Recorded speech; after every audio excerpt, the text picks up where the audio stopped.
Ladies and gentlemen, good evening. My name is Lee Shapiro. I'm the head of education and public outreach for the National Radio Astronomy Observatory, and it's my great pleasure to introduce Dr. Fred Lowe, the director of the National Radio Astronomy Observatory. Dr. Lowe.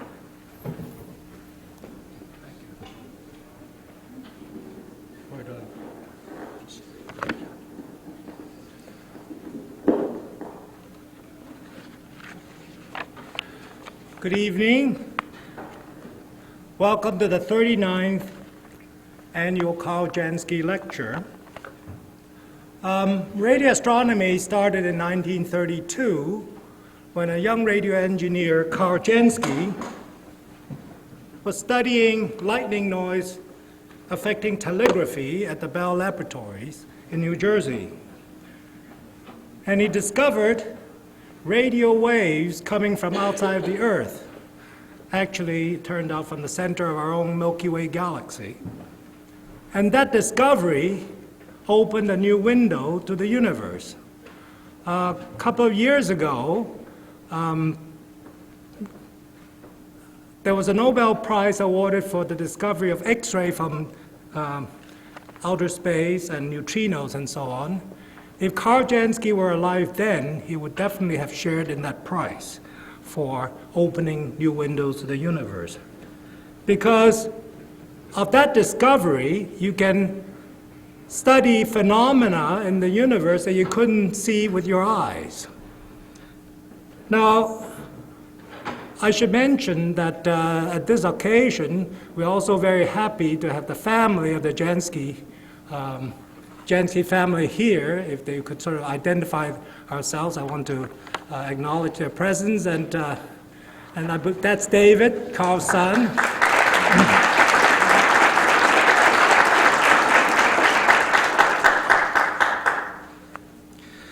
To honor the memory of Carl Jansky, the NRAO each year presents its Jansky Lecture to recognize an outstanding astronomer. And this year, we're very delighted to have Professor Ron Ekers talk to us about the short and amazing history of radio astronomy and where it is heading.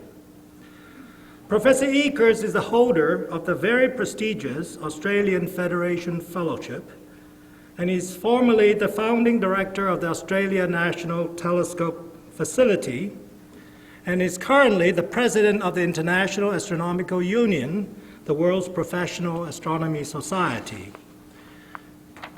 He was selected for this honor because of his long series of accomplishments in radio astronomy, especially in the study of radio galaxies, and he always, at the same time, been an innovator in the development of techniques and instrumentation for radio astronomy. Actually, Ron was a member of the NRAO at one point. He was in charge of the Very Large Array, basically since the beginning, from 1980 to 1987. But he left in 1988 to go back to Australia to head the ATNF, then a new facility, brand new facility, and is responsible for building it into a top observatory in the world.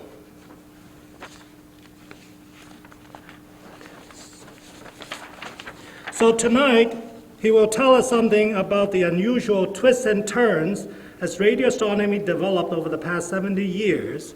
So without further ado, let us please join me in welcoming Professor Ekers.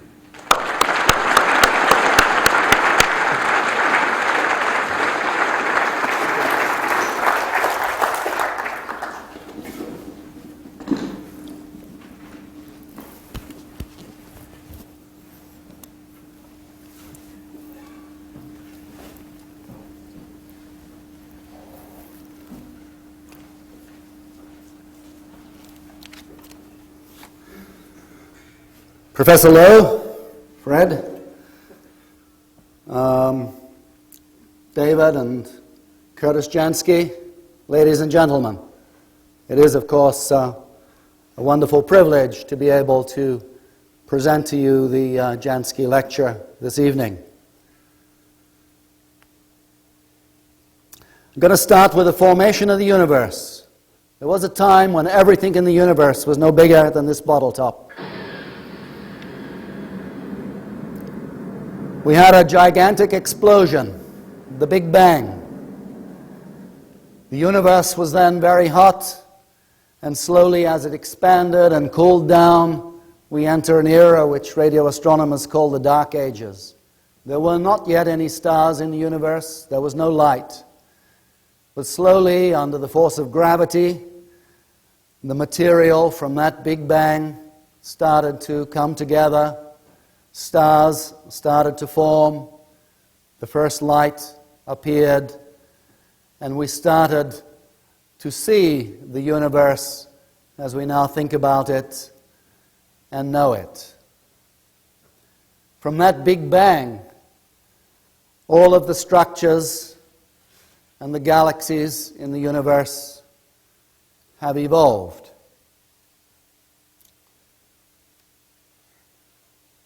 And we finish up with galaxies like our own, a galaxy like this. At some part in that galaxy of stars, they're formed out of gaseous nebulae, planets, and a solar system around the sun. And of course, on one of those very special planets is planet Earth. And at some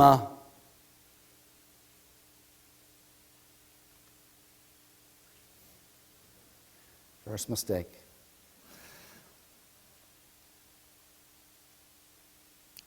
I'll show it because I went to so much trouble to put it in here.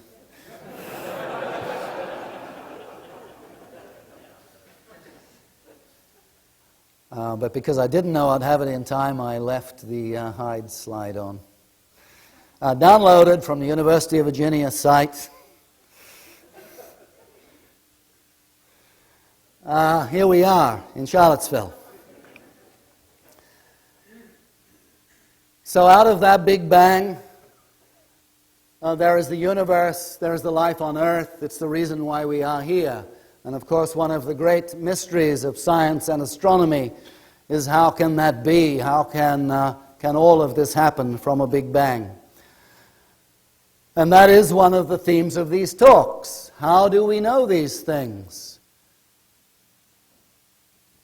Is this just imagination? Is this just a story which people make up and tell you because it's a wonderful story?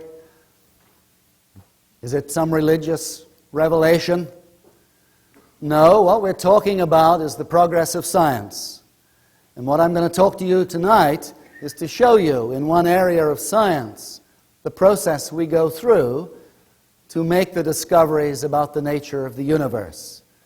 And so, with that introduction, let's now start to look at how we understand why the universe is like this. And one of the first enormous changes that occurred in 1609, that's now almost 400 years ago, Galileo took an instrument, an optical telescope, which had been developed in the Netherlands, and he held it up and looked at the sky. In particular, in this example, he looked at the planet Jupiter, one of the brightest stars in the sky. And what an incredible revelation this was for Galileo. And these are the translation of his own words. 4 planets, never seen since the beginning of the world, right up to our day. Instrumentation made this difference between imagining what the universe might be like and actually seeing this little miniature solar system out there around the planet Jupiter. A transformation not only in our knowledge of universe, but in the way that science works. And as you know, it took a long time before some of these ideas were accepted. And so Galileo not only began the science of astronomy using instrumentation, but also changed the way in which people thought about science and how it impacted our knowledge of the universe. We had to wait 330 years before one of the people here on Earth had the same experience of looking at the sky with an instrument, working in a new wave band, where we had never looked at the universe before. That, of course, was Carl Jansky in 1932, who had built this very different-looking telescope. It doesn't look like a spyglass of the kind that Galileo looked for, but this is another instrument of astronomy, and this is the one that can pick up radio signals coming from outer space.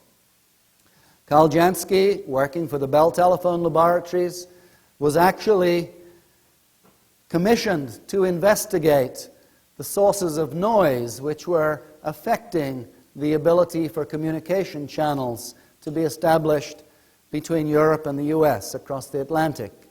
And he built this special kind of antenna to understand those sources of noise. And he described various sources of noise. There were lightning which made noise nearby, and he deduced that there was noise coming from lightning far away. But as he observed one source of noise, which was a hiss in the telescope, was peaking every day at a certain time. But he noticed, because he was an astute observer, that the peak was occurring 4 minutes earlier every day. That was a really important message, because he knew enough about science and astronomy from his breadth of knowledge to realize that 4 minutes earlier every day meant it's a signal coming from the stars and not the Earth. The Earth spins as it orbits around the Sun, and the day has a length which is given by the time the Earth rotates. But in a year, the Earth also goes all the way around the Sun. But it doesn't go around the stars. They're outside of the solar system. And so if you take the 365 days in the year and take one part in 365, that difference is 4 minutes. So this engineer working for Bell Labs realized the significance of the signal peaking 4 minutes earlier every day. And what he deduced was that the signal, as Fred has just told us in his introduction, was not coming from any source of interference on Earth. It was coming from space. It was actually coming somewhere from between the stars in our galaxy. So he had picked up radio signals completely unexpectedly coming to us from the space between the stars and outside of the Earth. So what's the reaction from Bell Labs? Was this a great excitement? Well, one of the quotes was, he detected a signal so faint it's not even interesting as a source of radio interference.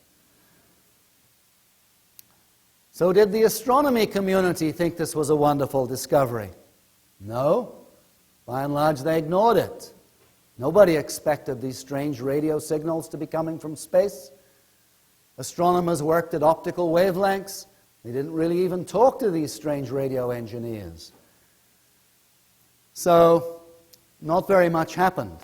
But let me just give you this quote from Pasteur, which is very relevant. In the field of observation, there is chance, but chance only favors the prepared mind. So here, Carl Jansky had the mindset to recognize this unexpected signal was very important. And so this is not only, of course, a nice introduction to a Jansky lecture, but it is the theme for the exploration of discovery in radio astronomy, which I will go through. Only recently I discovered that the field of chance in science is actually quite well explored. Radio astronomers weren't the first ones to discover that things happen by chance. And I have quite a number of things in this talk come out of this wonderful book by Robert Merton and Eleanor Barber, published a year or so ago, which is all about serendipity. Well, first the word serendipity, introduced by Horace Walpole, 1754, triggered by a story he had read about the three princes of Serendip. And as they traveled on missions, they kept making discoveries by accident and sagacity of things that they were not in quest of. There's two elements in that. They found things by accident they weren't in quest of, and if you actually look at their stories, They did so because they were very wise. It is a detective story. They made very cunning interpretations of the things they bumped into. I'm emphasizing this for reasons which will become apparent later. Walpole thought that the world needed a word to describe this process, and he introduced the word serendipity. Initially, it was applied to situations where people found old manuscripts, documents, when they were searching in archives and suddenly discovered some piece of information by accident that they weren't in search of. I'm sure everybody does this. You look through an encyclopedia or a dictionary or even a random place on the web, and you actually find something very interesting that you weren't in quest of. That was his idea in coining this word. It was used apparently hardly again for 75 years. Then it became a rather in word from the 1850s or so, especially in literature. But in the early 1900s, it suddenly became apparent that this word applied to many areas of science. Here are just a few, all of which you will recognize. The discovery of immunization and the nature of germs by Pasteur, and hence the quote that he made earlier. The discovery of X-rays by Röntgen, where he discovered fluorescing was going on in a place removed from the cathode ray tube he was experimenting on in a different part of his bench. There was some invisible radiation had got from one place to the other, the discovery of the X-rays. Fleming with penicillin, one of the most famous of the discoveries, probably leaving a window in a lab open by mistake and some material contaminated a sample. But he realized that what had then happened in the sample was of great significance. Huygens discovering polarization as he was doing some experiments reflecting light off reflecting surfaces. Oersted playing around with electric currents, but he had a magnet and a compass on his bench. And when the current flowed in the wires, he suddenly noticed that the magnetic needle was deflecting, the beginning of electromagnetism. Muller in the discovery of DDT. And let me put another message in here. If discoveries like this are serendipitous, you obviously don't have control over whether they're discoveries for good or discoveries for bad. DDT has, of course, had an enormous role for good in the world, but now it's considered rather negatively because of the environmental damage. So it is an issue when you make discoveries which are unplanned and not plannable. Sometimes they go in one direction, sometimes they may go in another. Crick and Watson, in the discovery of DNA, there were many elements of serendipity, which will come up later in my story, and I'll talk about that then. So, tonight, I will talk about this process of scientific discovery, and I will use radio astronomy to provide examples. I will also introduce another theme, which is the way the instruments, the telescope. Galileo had to have that telescope to make this step in the understanding of the universe. So there are two elements I will be discussing back and forth: the role of serendipity, the role of instruments. That will give me an excuse to talk about a couple of the great telescopes which I know. It will also give me an opportunity, as I talk about the radio astronomy discoveries, to talk about some of the most fascinating things we found out about the universe using radio waves. And towards the end, I will ask some questions. What does this mean for running organizations like NRAO? Is there anything to learn from what has actually happened in this progress of discovery that we should think about? And I will finish with some speculations of questions not yet answered that we might be able to address in future. In 1983, there was, for me, an absolutely fascinating workshop that was held in Greenbank, West Virginia, home now of the GBT, and it was the 50th anniversary of Jansky's discovery. And we met and we had making presentations at that workshop many of the people who made the original discoveries. As far as possible, we tried to get those people together to tell us in their own words what the process was in making the discovery. And towards the end of the meeting, I think we were very pleased with ourselves as we saw a common pattern emerging. The discoveries were almost always driven by technology. Most of them were unanticipated by the person who made them. It was also clear that the discoveries were made by people who had a deep understanding of the instrument they were using. The people also had the curiosity and persistence to follow up on the discoveries. There was often a flash of insight, wow, 4 minutes earlier. That means it's the stars. The time had to be right. Jansky was almost too soon. I mean, it didn't die, but it was some time before the community recognized that this was a major impact in astronomy. What surprised me reading Merritt's book was, all this was known back when we had our meeting in Greenbank. It is written down in the people who looked at the role of serendipity, not in radio astronomy, which didn't actually exist when some of this was being first discussed, but they were noticing that in science, a lot of the discoveries have the 5 elements there in common. And so this is not just a phenomenon which happened in radio astronomy. This was broadly underlying all advances in science. And in the 60s, something called the serendipity pattern was recognized as a pattern which seemed to fit the process of discovery across all areas of science. The science, in fact, captured serendipity pretty much from the 1930s and 1940s. It became a word usually used for discoveries in science. And I will just outline, because I'm going to apply this pattern now to some of the discoveries in science. These are the words which were used by Merritt. The discoveries are unanticipated, fortuitous byproduct of some other investigation, usually a very serious investigation, but to do something else. The discoveries are anomalous. They don't quite fit with prevailing theory.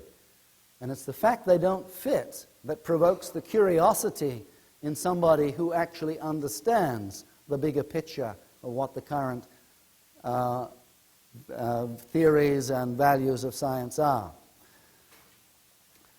They also wanted to separate out those discoveries which had significant implications for the theory. You, of course, can also make serendipitous discoveries of completely trivial things. That happens as well, but that wasn't really the part of science that they were focusing on. So there's this additional criteria that you've all found serendipitously something that's important. So now I'm going to pick a few of the really interesting experiments, partly because they're key experiments, and in some cases because I know them personally myself rather well, so that you can see for yourself whether they fit the serendipity pattern or not. After the end of the Second World War, there was a resurgence then in radio astronomy, because the technology developed in the radar in the Second World War made it really much easier to build much more powerful instruments than people had been using before. In 1948, John Bolton, who had been on a naval ship in the war, took up residence in Australia, maybe serendipitously because he met a girl there that he liked, but it's a different story. And he had the idea to build this thing which is called a cliff interferometer. Now, just look at the picture for a second before I put the words there. I'll just go back. You can actually, this was done artistically, showing the sun just before it sets, and you also see the sun reflecting off the water. So you see both those paths from the sun. Now the radio waves do exactly the same. Some radio waves come directly, some reflect off the water. But at radio wavelengths, the waves are so long they can actually interfere with each other. and make what's called an interference pattern, a Lloyd's mirror. And John Bolton had been working with radar on ships in the Royal British Navy. And as part of the process of using the radar to determine the location of aircraft, they had the initially problem that they would get a reflected signal off the water as well as the direct signal. And these two would interfere with each other. But then they quickly realized if they measured the interference pattern, they could actually calculate the angle that the wave was coming in. So he already knew that. So he's come to CSIRO in Australia and was given the freedom, the group of people, to investigate the properties of these strange sources of radio waves that Jansky had first discovered and a few other people had followed up in the intervening period. But at the time, people were quite sure that these were stars. These were the brightest radio sources in the sky. After the sun, what are the brightest things we see in the sky? We see the planets and the stars. It was pretty clear they weren't planets, but everybody assumed they had to be stars. So when these experiments were done, they were expecting to find, well, what star is it that's sending out those radio waves? What they found instead was a complete surprise. They weren't stars. Once they got the accurate position, they were galaxies, entire Milky Way systems outside our own galaxy, thousands of times further away than the stars. Things which to the optical eye are very faint. Andromeda, you've probably seen, but it's not easy. The stars are much brighter. Yet in radio, the brightest things in the sky were not even nearby galaxies, they were rather far away galaxies. So this was a major change in thinking. And if these galaxies were the brightest thing in the radio sky, then my God, what were the faintest things in the radio sky? We must be able to see the whole universe. So this was a huge change, very important.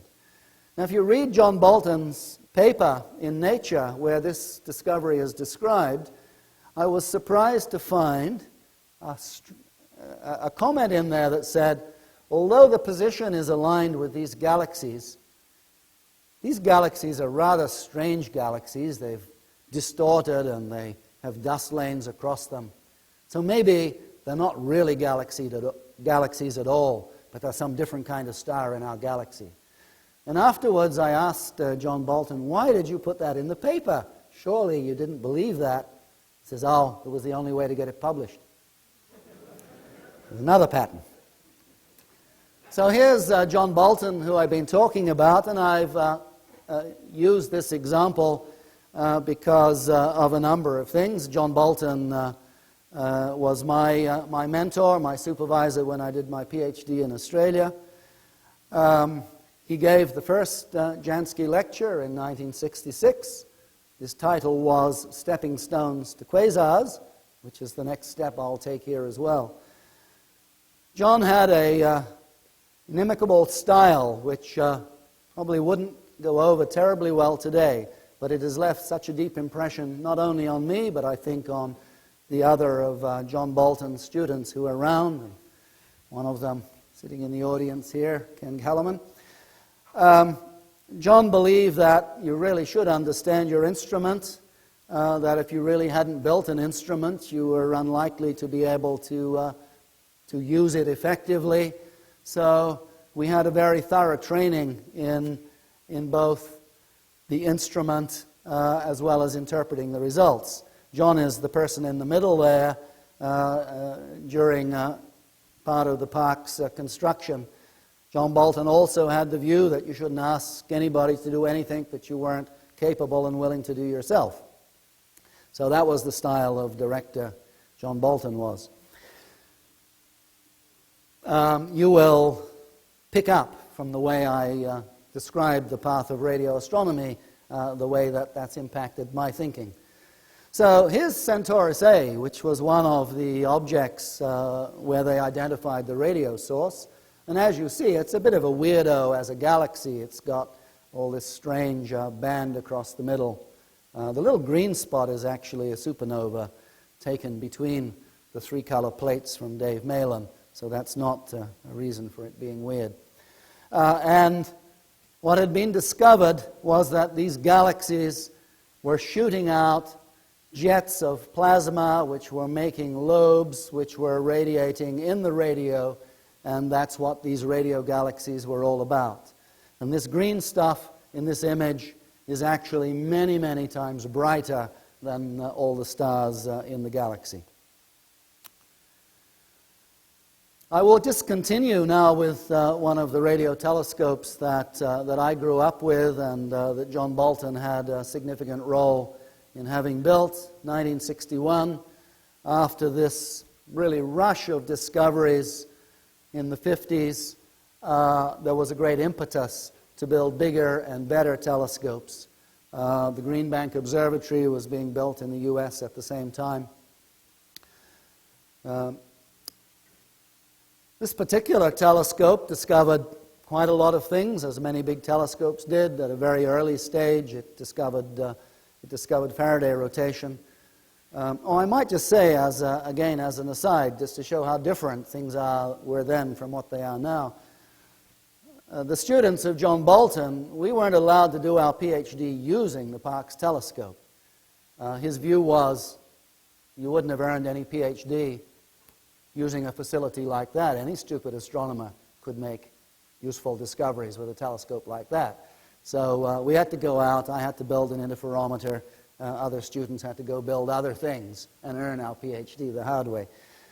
But Parkes also played this key role in the discovery of quasars, and so I want to now relate the quasar story to you a little bit, and the way in which we got from quasars to the understanding of the really important role that black holes have in our universe.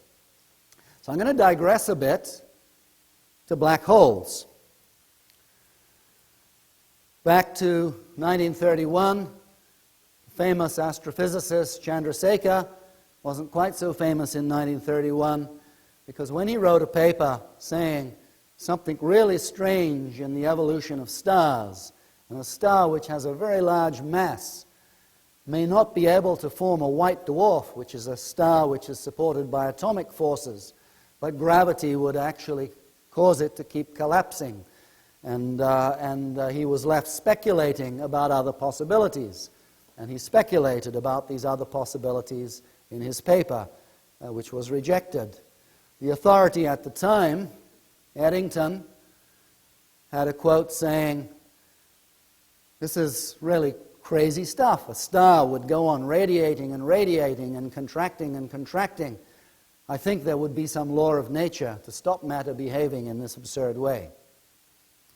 So what they were talking about was the fact that if gravity dominates over the atomic forces, the star then is going to continue to collapse until the gravitational fields are so strong that even a beam of light gets bent by gravity and can't escape from these objects, hence the term black hole. In a paper which is a beautiful paper, but at the time was thought to be an exercise in abstraction, as somebody described it, Oppenheimer, of the Los Alamos atomic bomb fame, wrote a paper explaining how the theory of gravity was actually self-consistent and that there could be these objects, black holes, in which the only contact with the rest of the universe is the gravitational field. No other signals can escape. And that's how the situation was for another nearly 20, 25 years. And then in one of the key steps in our progress, there was what's called the lunar occultation of the radio source 3C273. One of the stronger radio sources in the sky was going to pass behind the moon, or more correctly, the moon was going to pass in front of the radio source. And by timing the exact time when the radio source disappeared, you could make a very precise measurement of the position in the sky of that radio source. And so this occultation was done on the Parkes radio telescope, and they identified this strong radio source with quite a bright star, which was associated with it. And in fact, not only agreed in position, but there was even a little bit of a spike sticking out of the star, and there was a little spike sticking out of the radio source. So there was absolutely no doubt that the radio source and the star were the same. Jodrell Bank had found a couple of other objects which seemed to be close to really peculiar stars. But at that point in time, it was not acceptable that these stars could be anything outside of our galaxy. The quote here is from none other than another Jansky lecturer, Alan Sandage, who had observed that these stars were fluctuating in their light. And so he said, if this star was an entire galaxy like the other radio galaxies, then it would be quite impossible to imagine that all the stars in a galaxy would be able to coherently fluctuate in their light. So this was not acceptable. However, the 3C273 was so bright and had a very high quality spectrum of the light coming from the star. There were papers already being written about these peculiar galactic stars, but in the version of the story from Martin Schmidt, who took this particular spectrum, he held the spectrum, which is of course a photographic plate in those days, up to the light or down to the light of his light table, and by accident his thumb covered the line of carbon-2, and then he saw the geometric progression of the Balmer series of hydrogen, and suddenly saw, wow, if I put that not just outside of our galaxy, but at what was an enormous redshift of 2/10 of the speed of light, then we could explain the lines. And at that instant, there was the recognition that the quasars, in fact, were tiny sources of radiation at distances even greater than most of the galaxies that had been measured, but the light was coming from a very tiny area, which is the reason why it was able to vary, and the reason why Sandage had got it wrong. Two things happened at that instant. It then became clear that not only the radio astronomers could see signals from the very distant part of the universe, but one could use light and all the powerful instrumentations to analyze light to also see objects at very great distances. And suddenly there is a huge change in which we can think about being able to look at things at any distance in the universe, and a huge upsurge in observational cosmology. And at the same time, another important thing happened. How do you get so much energy out of this tiny region? And the only way you could do it was by putting so much mass in that region that the gravitational energy dominated, and in fact, all of the theory of black holes suddenly became relevant. There were things in the center of these galaxies, probably black holes, dominated by gravity, which were the source of radiation. And following that, there was the first Texas Symposium on Relativistic Astrophysics, with a beautiful, beautiful introduction sketching the story which I have just mentioned to you. So there's a black hole, goes from some elegant piece of physics, nobody knows, is it relevant to the universe or not? Here we have a sequence of accidental steps which give us a quasar. Nobody said black holes might exist, do an observation with a radio telescope to see if you can identify a star and find a quasar. That wasn't the way it works. It's this path which I'm talking about. And that's what I just said. There's another aspect of this. Great telescopes are people who have to be some kind of megalomaniacs, I think, to imagine you could build these huge instruments and imagine that you can talk governments into paying for them. But such people exist, and it does happen. But sometimes the arguments that are used for building them are really very curious, and often, in some cases, were completely wrong. So Jodrell Bank was a major radio telescope built in 1959 in the United Kingdom. Sir Bernard Lovell had decided that he needed a telescope this big in order to get radio echoes of cosmic ray showers. Now, at that time, cosmic rays were way more important than radio astronomy, maybe even more important than optical astronomy, and so this was thought to be a great way to go. But he made a mistake in his calculation. In fact, those echoes were not observable even with a telescope this big. But by that time, the telescope had already been funded and was in construction. So they went on and built it. And of course, it's made marvelous discoveries. Nothing to do with radio echoes from cosmic rays. Just to mention two of them, the fact that these radio sources are double-lobe things which seem to be ejected from the nuclei of galaxies was discovered using this telescope. The first gravitational lens, where objects in the distant universe have been magnified by the gravitational effect of these very dense objects, were discovered there, and many, many other things. Here's another example, a little closer to home, Puerto Rico, Arecibo, where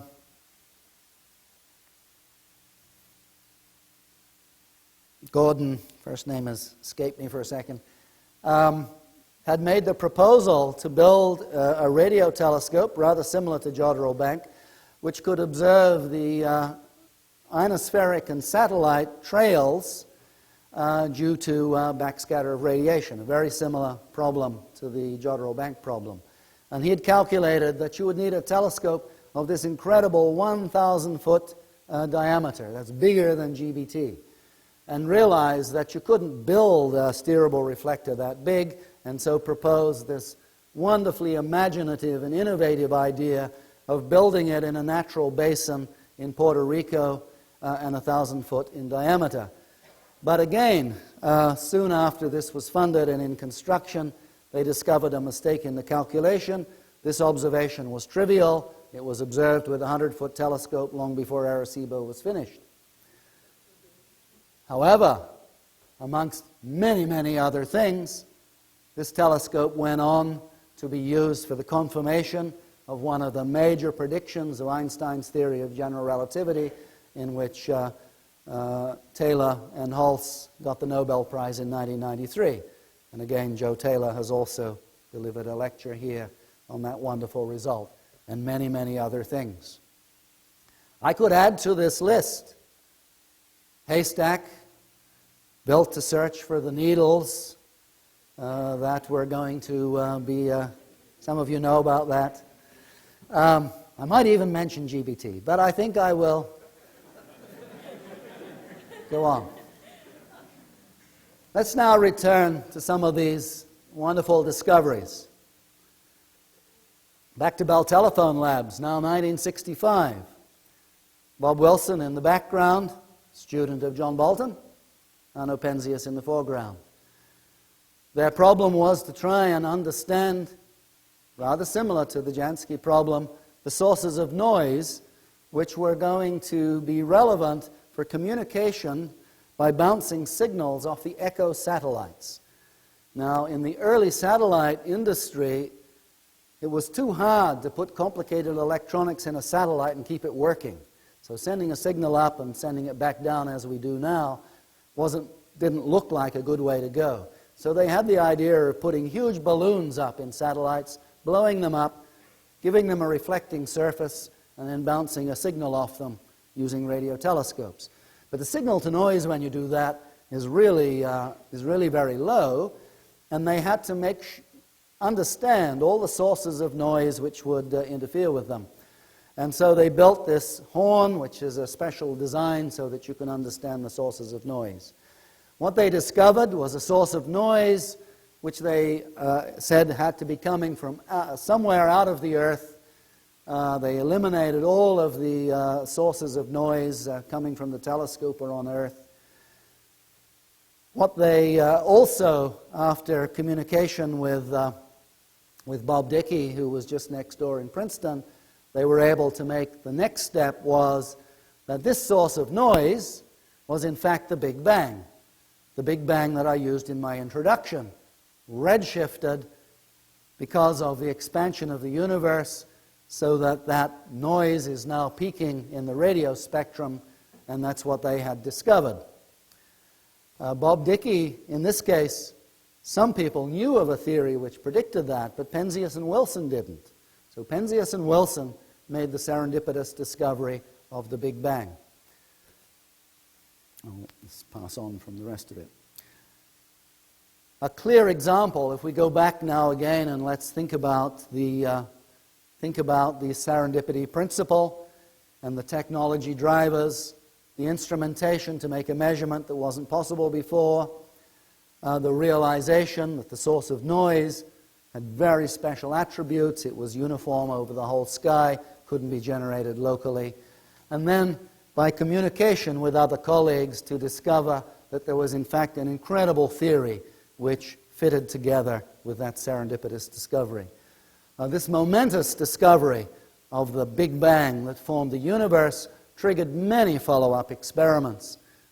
Here's the Kobe satellite, perhaps made one of the most brilliant scientific measurements, I think, of the century, where they measured precisely the amount of flux at different wavelengths, which is what's shown on the diagram here. Theoretical predictions said that this would have a certain shape based on thermodynamics and basic physics. The observations, which if you read the caption, you'll see have been blown up by a factor of 400 so that you can see the little error bars, precisely agreed with this. This wonderful agreement between our ability to make a theory about the universe and a precision observation of the universe. The linking between the scientific theory and the nature, which is just extraordinary. People weren't satisfied, of course, with just knowing the spectrum of this Big Bang. As I said in my talk, everything in the universe has evolved out of that Big Bang. What is the structure in the Big Bang? Is there some signal there from which everything else has come and from which you could predict all the other structures in the universe? This is an observation of what that Big Bang looks like. It's actually the sphere, which is all around us, but projected onto the surface of a sphere with you outside instead of being inside. But just imagine you're inside that. Made by a telescope called WMAP, using receivers which were developed right here in Charlottesville by engineers at NRAO. And that is the structure imprinted in the Big Bang from which the universe evolved. And I will return to this also towards my conclusion.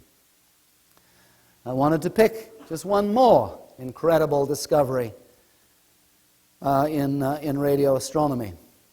Jocelyn Bell, who's given another Jansky lecture here, and her supervisor Tony Hewish, had built this rather strange-looking telescope, a 4-acre array, to follow up on another serendipitous discovery, namely that radio sources twinkled in the atmosphere of the sun in much the same way that stars twinkle because of the atmosphere of the Earth.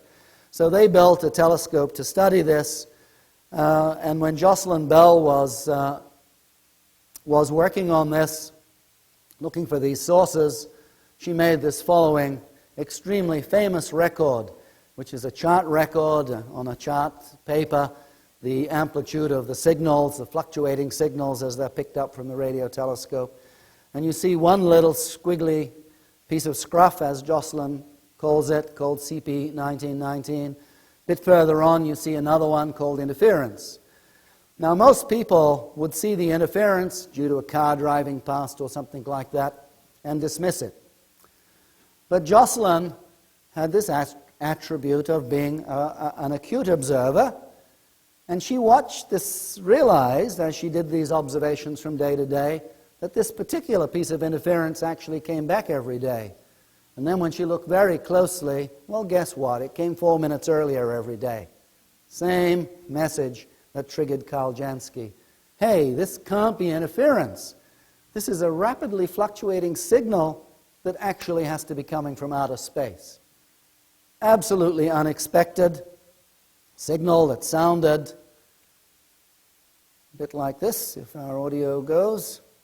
This is not CP 1919, which is a bit weak, but an actual recording of the object that she had picked up, now called a pulsar. Hey, stop. It'll stop in a minute.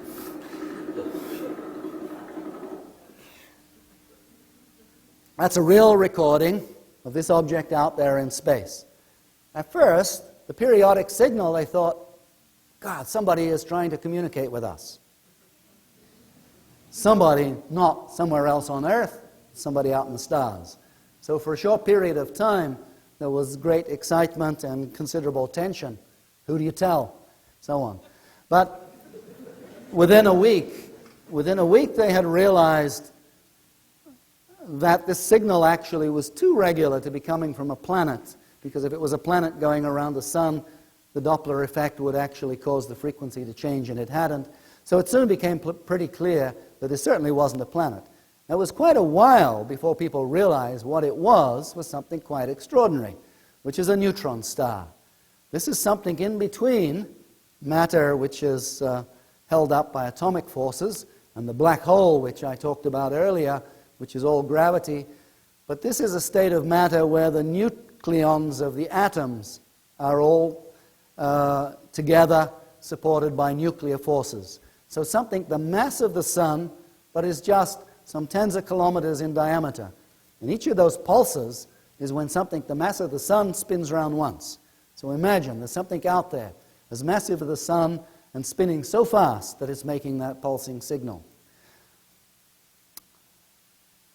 Some governments even take astronomy seriously. This is an Australian $50 bill from the 1970s. And if you look very closely at it, there's the pulsar signal. Sadly, this phase doesn't always last. And our government no longer has this wonderful appreciation for the value of science. But many things cycle, and you can always hope that it will come back again. Just to continue the fabulous story of the pulsars and connect it with some other branches of astronomy, back in 1054, astute Chinese observers saw this. They didn't have to be too astute. They saw a star brighter than the moon, or comparable to it, which suddenly appeared. But they catalogued it very carefully, and it turned out to be a star which was blowing up, now known to us as the Crab Nebula. A modern optical photograph of this nebula showing the way the wavelength varies throughout this structure is shown there. More recently, we have beautiful X-ray image taken in a telescope above the atmosphere, showing what's the key to why this nebula is still shining the way it is. Something down in the center looking very much like an accretion disk, maybe like I showed you for the black hole. And if you point your radio telescope at the center, you hear another pulsar. This time 33 times a second, going even faster. So this was getting us towards the millisecond pulsars, which I can't tell you more about all of these fascinating clues to nature coming from history, from optical, from X-ray, from radio. Because that is the way we understand the universe. We have to be detectives and put together the information coming from all these sources. And in many cases, the information coming in surprising paths. I think this is the last telescope I want to talk about, which is the VLA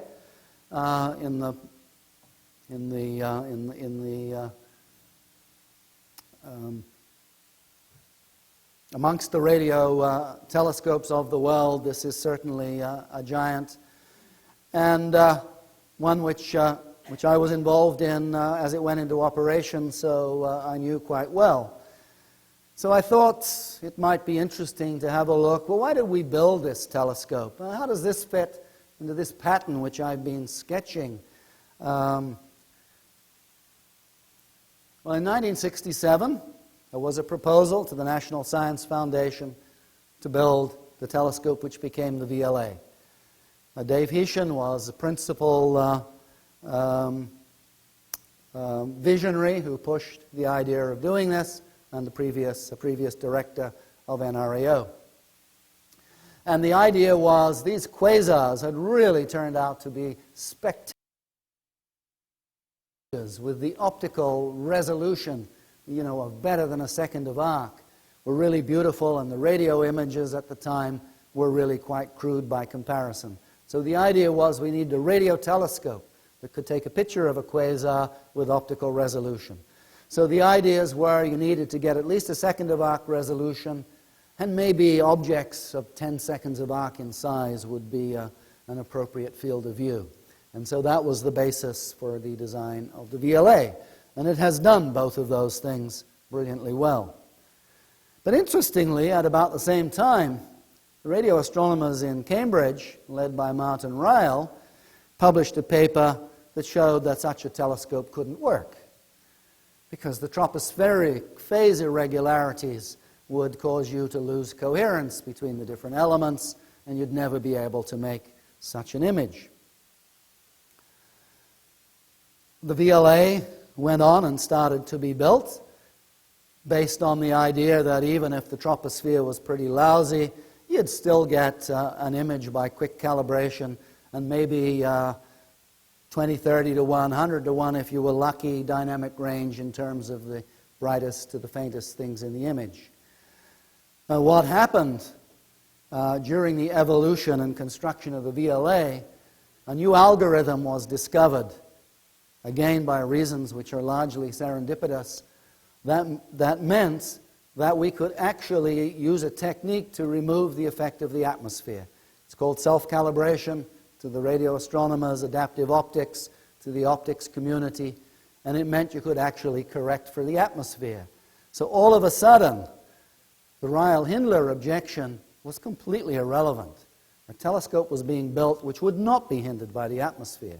An irony here is, I don't know if it's true or not, but had the US astronomers, which were a little backward in the synthesis imaging at that time, known as much as Cambridge, they might have shot the proposal down, and maybe it wouldn't have been built. But it was built. So let's have a look at another thing. If you look at the funding proposal, it included, we want to build this telescope to look at quasars, to look at radio galaxies, and to observe really faint sources so that we can do cosmology of the evolving universe. That was the guts of the proposal, and there was a couple of pages added on saying such a telescope might even be able to detect planets, could do some useful galactic studies of H2 regions, and might be able to be made capable of detecting the 21 centimeter hydrogen line. So now, 10 years after it was built, here's a snapshot of what it was used for. And the percentages are the amount of time which the VLA was spending on these areas of science. And the 3 red ticks are the things that it was built for. It did all of those, it did them very well. But look at all the other things it did. And of course, the power of the VLA is not in the discoveries it's made with radio galaxies and quasars, but the way it's revolutionized some areas of stellar evolution, AGN, pulsars, on and on. So the message here is, you do need a proposal to get funding for a telescope, but you don't have to. If you're restricted to thinking that that's what it's actually going to be used for, then I think history will tell you that isn't the way it works. The VLA has, of course, done many things. One of them is to image objects not of 10 seconds in size, but very large one. And here's one of the other of the radio galaxies, first identified with that cliff interferometer. This is the radiation coming from M87 in the Virgo cluster, Virgo A. The piece that they were looking at initially was the red splotch in the middle, which resolves into a double radio source, which is in turn fed by a jet, and each of these boxes, as you go around clockwise, magnifies it by a factor of about 5. And finally, you get down at the VLBA resolution, telescope spread all over the world. You see details which are approaching the scale of the black hole, which is probably energizing this.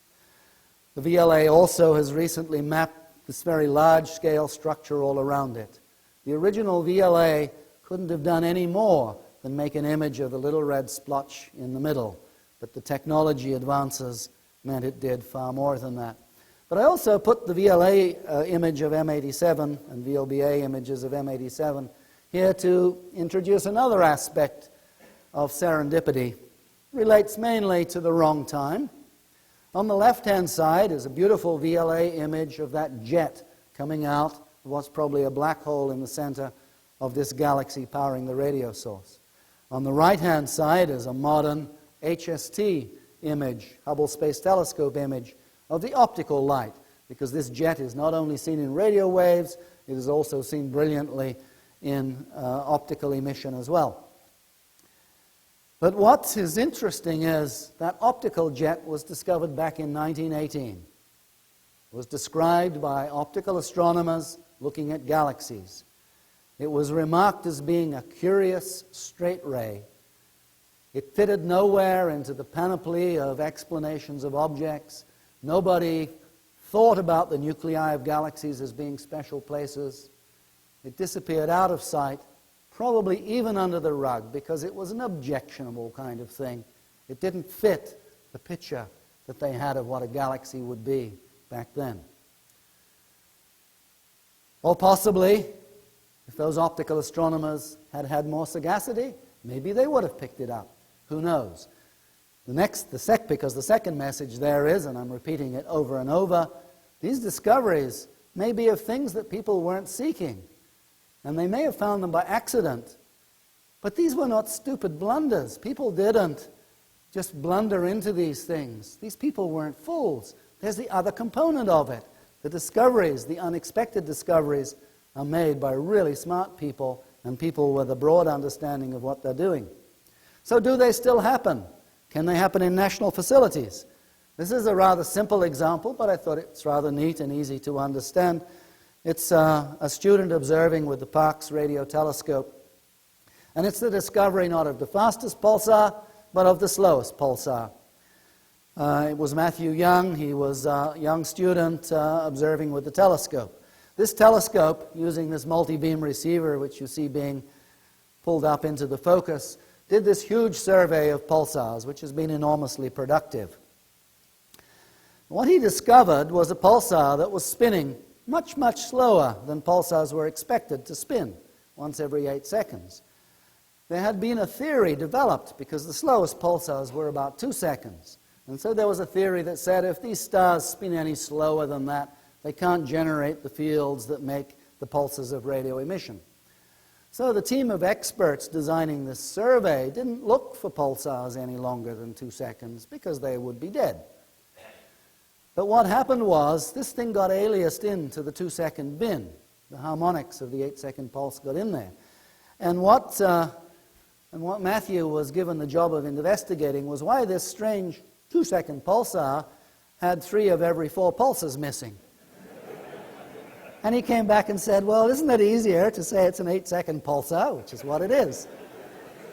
So it's a little thing, but it's an interesting illustration of how somebody with a different view suddenly clicked. And there are pulsars. They can spin that slow. They can still radiate. Now I'm going to get back to a little bit of the, connect back to what the people were saying about this process of discovery in science, a bit more of the sociology. It's useful to analyze missed discoveries, like M87, see why they were missed, see if we can understand whether could we have found them if we'd done something differently. Almost everybody here will have experiences, at least know somebody, if not personal experience of, oh my God, I actually saw the evidence for that phenomena and I didn't realize it. Very common. There's the independent rediscovery of the same object, and that's an interesting phenomena too.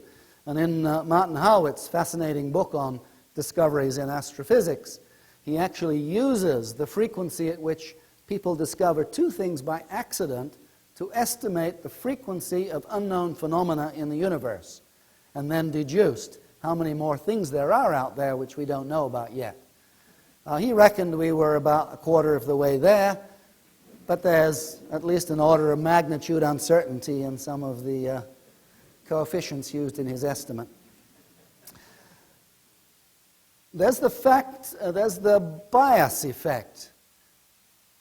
Often the discoveries are made because a new instrument has just made this new phenomena observable. It gets to be significant enough so that you can tell it from noise. But if you've got noise going in your direction, you're lucky. And if noise is going the other way, you're a bit less lucky. So in fact, if you analyze discoveries, you find that the reported discovery value is biased very high. It's a very significant effect. Now this raises concern in people. So you can measure it more accurately later. The bias is actually very, very easy to understand, so it's obvious it's going to occur. But some people feel uncomfortable about this. It's not fair, because the discoverer gets a lot of prestige out of making a discovery. So it isn't really fair that science works in this way, and a noise bump going in your direction could change your reputation, but it does. So that brings up the sociology of the discovery process and the way it affects people personally. Society tends to give recognition to the person who makes the discovery, and hence these issues arise. There's another curiosity here, the penalties for mistakes. If you claim to have discovered something and get it wrong, our social system doesn't like that very much. An observer's reputation gets seriously affected by publishing a wrong discovery. And there's this funny double standard here, because a theoretician can publish wrong theories frequently, and in fact would be criticized if he didn't publish a fair number of wrong theories. And the observer doesn't. Now I want you to think a bit about that, because this double standard has a bad effect. The process of discovery is understanding why you make mistakes, how you tell whether something is real or not real. And the fact that observers have now become reluctant to put their dirty washing on the line means that people never understand the process that you have to go through to separate out the discovery. This relates to a piece of the DNA story. I'll put it in now because I see I'm running out of time. If you read about the discovery of DNA, there's no mention in the Nature paper of the serendipity. If you read Watson and Crick's book, they say, oh my God, it was so lucky that this happened, and that happened, and that happened. But when people write the papers, they leave all that piece out. So can we blame our funding agencies if they don't really understand the process of discovery? When we present our science in a way which is not real, it isn't the way it actually happens? One of the people who really kicked the scientific role of serendipity off, Walter Cannon, Harvard Medical School, because there was a huge amount of serendipity in medical discoveries, and so there's a lot of discussion of this. And as I said, I've used the works of Robert Meriton as well. Other interesting things which I discovered here, which relates to this sociology. There is a cycle of social acceptance. Right at the moment, serendipity is getting close to be a bad word. If you're writing a proposal to a time assignment committee and you say, and there might be a serendipitous discovery, oh, that's a bad thing, we can't have those. That's, chance comes in. And yet, in the 1950s, there were serious studies of how you do research in ways which promote the ability of groups to make serendipitous discoveries. So these phases change. I found that very interesting.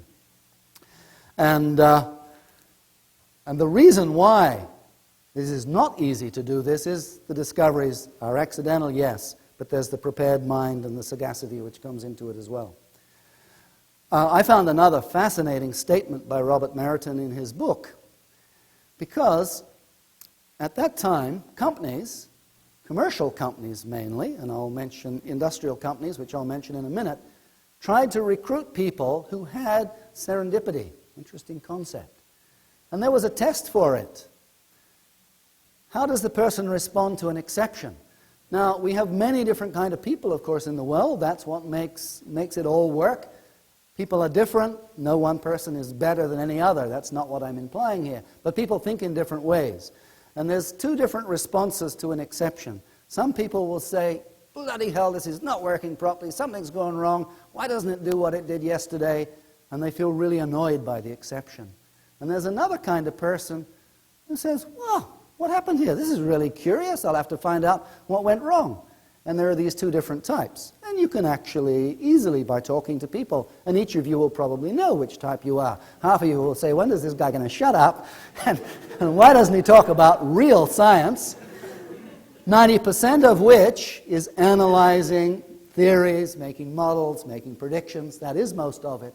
But I did want to point out There's the other piece of the accidental discoveries, and people are different.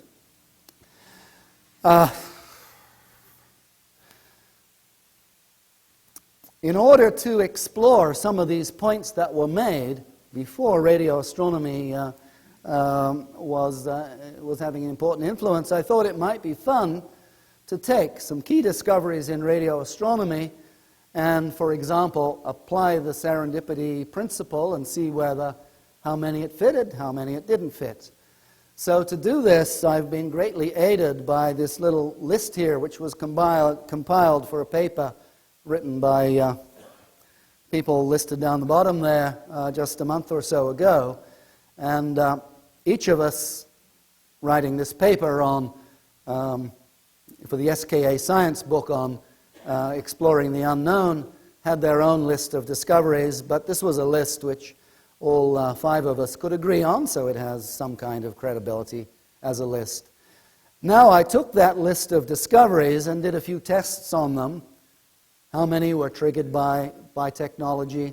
How many were serendipitous? Well, if we take that serendipity principle and as outlined by Meriton and apply it, then I'm just highlighting the ones that apply. Very many in the beginning and then a trickle of them as we go through this. Usually it's very clear, sometimes a bit less clear. And I do want to re-emphasize here again that a lot of the research that is done in astronomy isn't serendipitous. It isn't all serendipitous. There's analytic research, which is important too. So about half of this particular list actually fit the serendipity pattern. So clearly, in radio astronomy, the serendipitous discovery has been very important. This, in fact, shows how that's changed with time. Pink ones are serendipitous, the green ones are the other. It also shows how the number of discoveries have changed with time. And I'm ambivalent between 2 possibilities here. Either it started rising in 1930, peaked in 1960, and it's pretty much all over now as it goes down, or else, look at the numbers, they're not very large. This is just statistical fluctuations about a roughly constant discovery rate. It is significant that there are more serendipitous ones near the beginning of the science, as has occurred in other areas of science. But the pink ones still keep going. And if you make a more extended list, including more discoveries, you still find, as I'll show you in a minute, the serendipitous fraction. It was also stated that key discoveries are made by people who build their own instrument, which of course means that you have a deep understanding of the instrument. Howitt makes this point fairly strongly, even goes on to say that common user facilities, such as provided by national observatories, maybe are not going to be a source of discoveries in the future. So we better test some of these ideas to see if they're right. So here I made the plot of discoveries made with specialist instruments and the green ones not. And you see something here fairly dramatic, I think, has happened. The era of the specialized instruments, there was one, but I think it is now gone. I think there are probably few discoveries left which will come through specialized instruments, and it's clear that the discoveries are being made by the big telescopes. I thought I would apply this in a little more detail to discoveries made with the VLA. Answer some of these questions. I felt reasonably annoyed by Martin Howitt's conjecture that national facilities would not be able to contribute to discoveries. We can ask questions. If the discoveries are only made by experts, then maybe our model is wrong. Maybe instead of common user instruments, we should use the model which is used in other areas of science, of a priesthood of in-house experts who actually do the observations, triggered by somebody who says, you know, this is a good idea, can you think of a way of observing it? It's a slightly different model. It's also a lot cheaper to build telescopes which are run by in-house experts. So I took about 73 significant discoveries from the VLA list I had and a list I got Miller to help put together from more recent VLA period.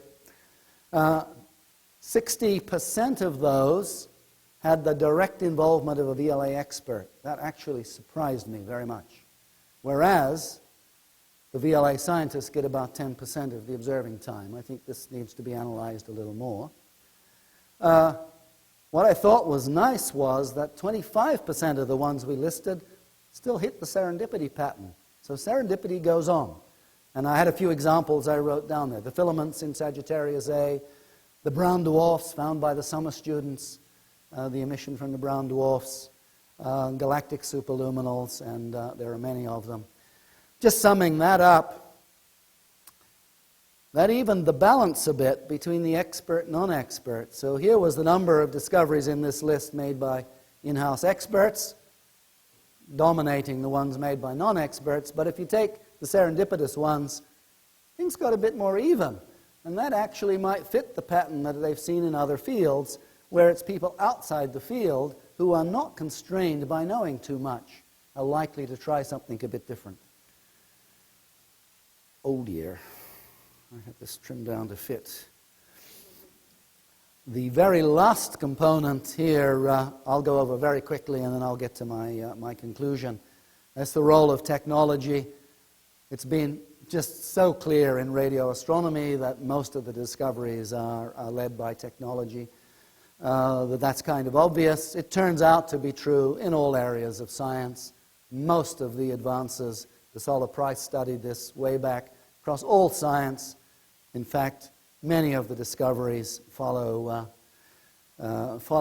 technological developments. De Solar Price went on to point out that in most areas of science, there is exponential growth in one's technical ability to make the measurements.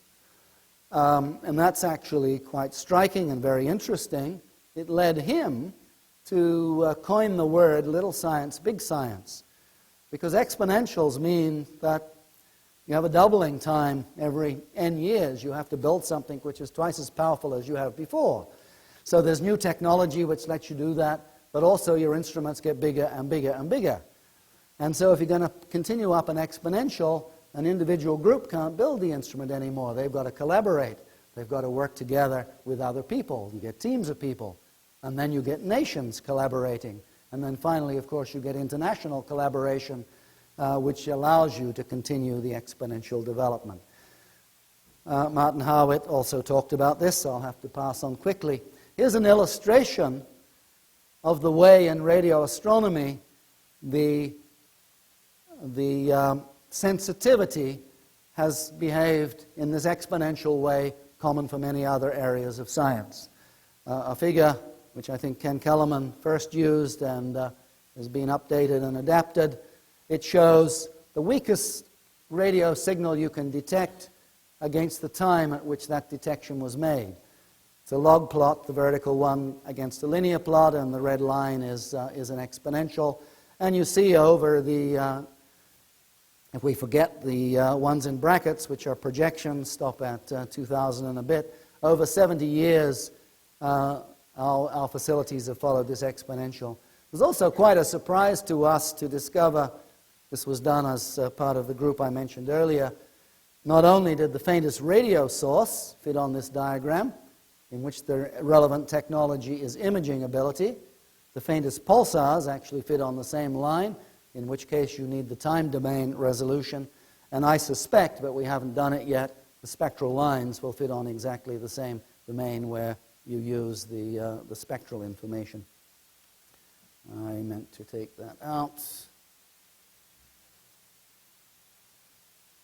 These exponentials, I'll show you just one, the most famous one of all, came much later than De Solar Price, who said things were exponential. But here's Gordon Moore from Intel, 1965, had those 4 points and pointed out that the 4 points were fitting on an exponential, and maybe the power of signal processors, computers basically, would continue this exponential development, doubling every 18 months. So we can now have a look. That was what he had in his paper in 1965. 35 years later, that's what the curve looked like. So again, there's a pattern here. These exponentials are really there. They are a really good fit. They make predictions. It's not just explaining what has happened. I've talked a bit about the serendipity part and the analysis. That leads us to a dilemma, because the measurements we need to understand the way a class of object works once we've discovered it requires stable instruments, stable observational tools, requires all the things which national observatories like this aspire to provide. But if you look at what you need to make discoveries, you need new observational approaches. You need to go into different parameter space. You need to do things in different ways. And providing both is a very tricky balancing act. And so I think it is one of the things that we really have to think about very carefully as we do very well at doing the first one. Make sure we have not limited the ability to do the second one. I think I'm going to have to skip this lot. And I already told the Watson and Crick story, so I'll go on from there. I did want to mention this little piece. Again, it was happening in the 50s. Industry, General Electric was a famous example, planned to increase the amount of serendipity that was occurring because they needed discoveries, the innovation to drive industry. Irving Langmuir of the Langmuir Labs at New Mexico Tech, also of General Electric, has made these comments. You can't plan to make discoveries, but you can plan a work environment which increases the probability of discovery. And they have proactive programs. They had them for decades. I suspect they still have them to do this. The kind of things you worry about is the freedom of individuals to explore ideas, the opportunities for them to have discussion in an open environment, the opportunities to have contacts from outside the field. The things to avoid is the overprotection of information, intellectual property issues, major problem for companies, becoming a problem even for scientists as they protect information instead of making it openly available. Overmanagement, where you are too rigorous about what you want to achieve, and setting so many goals that there's a lack of time for individuals to have the freedom to explore. There is this weird notion that comes from government, that we have to be accountable now because the taxpayer is paying for this telescope. And if we can't make sure that you're building the telescope you said you were going to build, we're some way not accountable. Now I put it to you, if the taxpayers looked at the history of discovery in science, they would say exactly the opposite. If you don't use our tax money to make serendipitous discoveries, you've misused it. That's neat, but I don't have time for it. So, the future.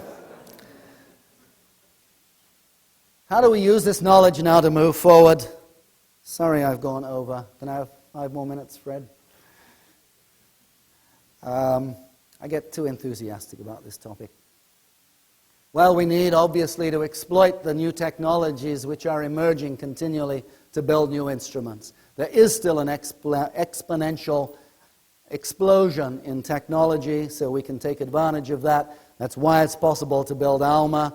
We can go into space, get more resolution, go to other wavelengths, more sensitivity, EVLA, and then SKA. But I thought I would pick up on one parameter which I think is going to play a key role and has actually not perhaps been exploited so much. And that's to illustrate the way that the amount of sky you can look at once can have a dramatic effect.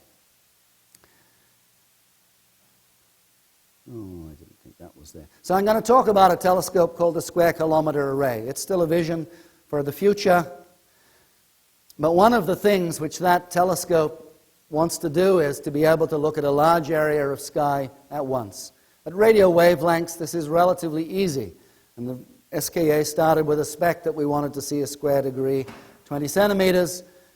This might be compared with what the Hubble Space Telescope sees or what ALMA can see. This is not because the design of ALMA is bad, it's because millimeter wavelengths, that's all you can see.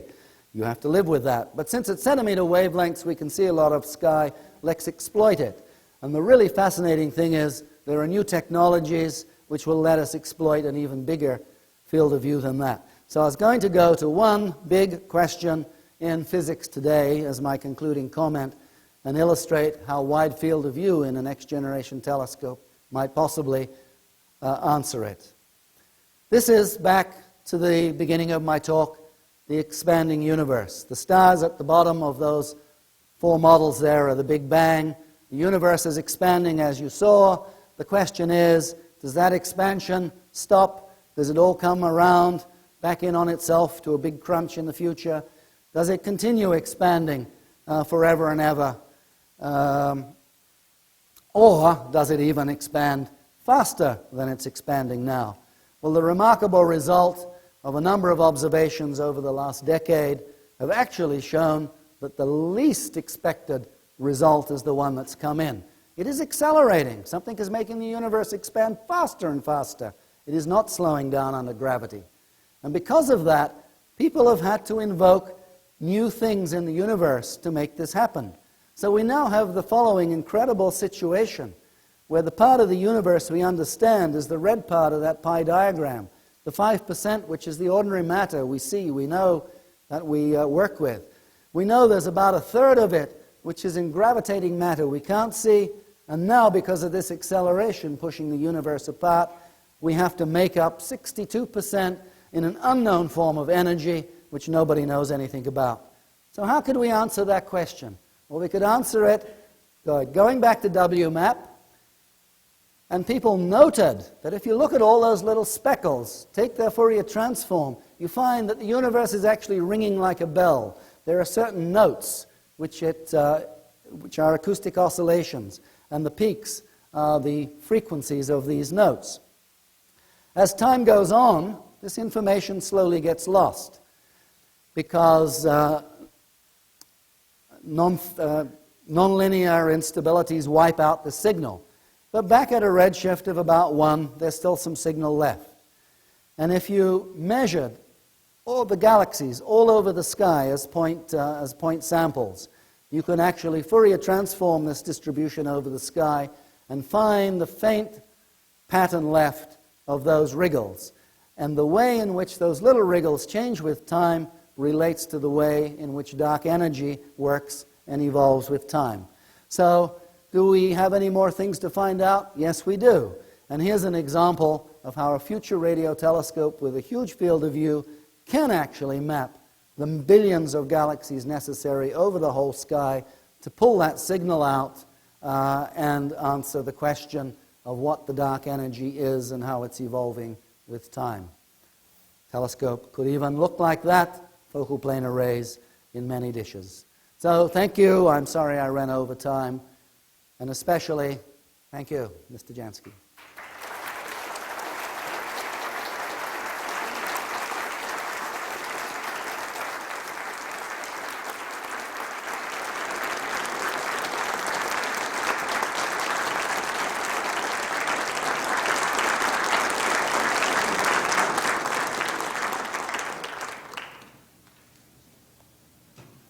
I believe Ron is happy to answer questions.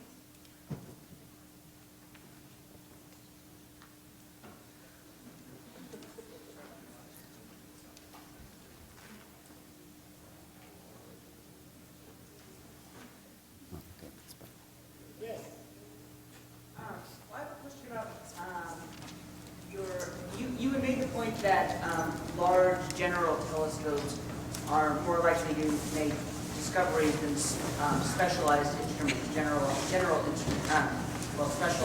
specialized instruments. Do you think? Would you argue that NASA's programs, like for the small explorer missions, which are specialized satellites for looking at particular problems, are maybe not the best way for NASA to be spending its money? Well, no, I wouldn't say that. First of all, of course, these so-called small experiments are not so small. It's only small compared with NASA's big experiments. So they're really quite substantial undertakings. But they are very specialized in their scope. Yes, all I said was, and I just showed you the data, that if you look in radio astronomy, the discoveries are not so much being made by the specialized telescopes anymore. But that may be because it's a fairly mature field. So I think, and early in the field of radio astronomy, the specialized telescopes played a big role. in terms of the observatories in space, this is pretty early on. We've only just opened up these wavelengths. And in fact, as I think about it, as I'm answering you, I suspect this is a good strategy for this stage of observatories in space and space exploration. Yes. There's a seeming paradox here. As we have exponential growth and we go to larger and larger telescopes, multinational collaborations, we have less and less instruments. At the same time, our population of astronomers is growing as well. How is the pace of discovery going to keep up with the fact that clearly there's going to be less observing time to make the discoveries we need to? I see a paradox in that there's going to be, well, it's not so much a paradox. An outcome of this is more unhappy astronomers, as far as I can see. It's not an argument there'll be less discoveries. All I'm doing is really reporting to you here the observations of what's happening in science in general, and the fact that discovering new phenomena is driven by this exponential, and it's quite a strong effect. And then I think we should be aware of that and think about that as we plan future facilities. I mean, it's a fact that this happens. I don't have any instant answers.